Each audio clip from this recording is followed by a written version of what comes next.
لا تنسوا الإعجاب بالفيديو والاشتراك بالقناة وتفعيل الجرس. السلام عليكم ورحمة الله.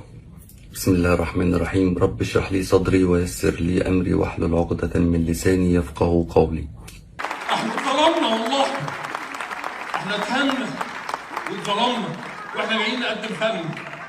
اقسم بالله احنا مش بتوع فلوس، اقسم بالله والله العظيم ما بتوع فلوس. ثلاثة بالله العظيم العرض دوت لو قعد اكتر من 15 يوم تاني بدون اجر سيادة المستشار يعلم. احنا يبقى لنا شرف ونبقى فرحانين جدا. تحياتي لحضراتكم وانا اسف. انا اسف.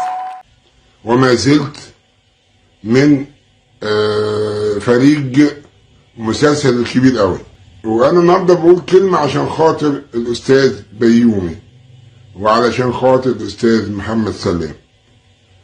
بما يرضي الله الاستاذ محمد سلام برغم ان هو شاب ولسه المستقبل قدامه، الا انه حسبها صح وقال لا مش هروح وولادي واخواتي وحبايبي بيدبحوا ويموتوا في غزه. الله اكبر عليك يا استاذ سلام، انت راجل محترم، وحب الشعب اللي انا لمسته، انا التمست حب الناس ليك قد ايه زاد يعني بطريقه الله اكبر، ترند في الحب يعني. ربنا يكرمك يا استاذ محمد.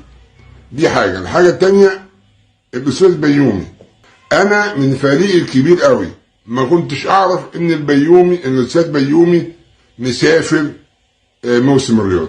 فيا استاذ بيومي انت لو كنت سكت وما طلعتش قلت الكلمتين اللي انت قلتهم دول، ما كانش حد هيحس بيك انك رحت موسم الرياض واشتركت او ما اشتركتش. للاسف انت جبت لنفسك وعملت لنفسك مشكله، وقد الناس محبه سلام قد الناس ما حبتكش. مش اول ما كره، لا كره كبيره قوي، كلمه كره كبيره قوي، لكن انت نزلت من حبهم كتير قوي، وبدرجه ان نفس محمد سلام طلع ترند في الحب وانت خدت ترند في اللا حب.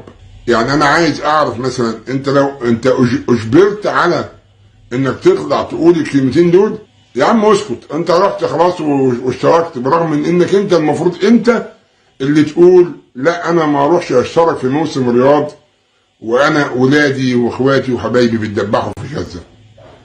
لانك انت مع احترام لحضرتك انا راجل كبير في السن وانت كبرت كمان في السن، فلينا عقل بنفهم بيه وبنفكر بيه.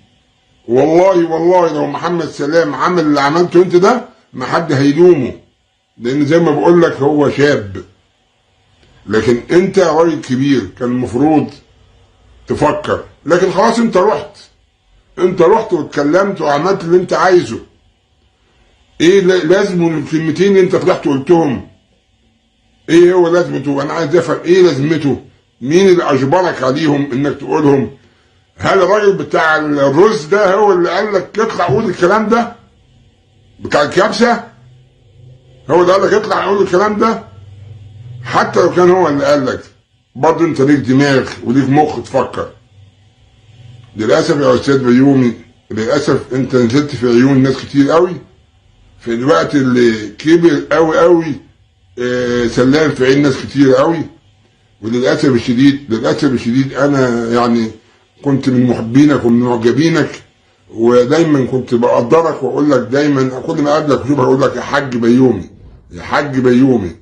يعني حتى ما بحبش اقول لك يا فنان، لان كلمه فنان دي يعني انا برضو عليا تحفظ. يعني لغه فنان ديت انا هسيبها لكم تقولوها ايه ليها معنى في اللغه العربيه، يعني ليها معنى مش كويس.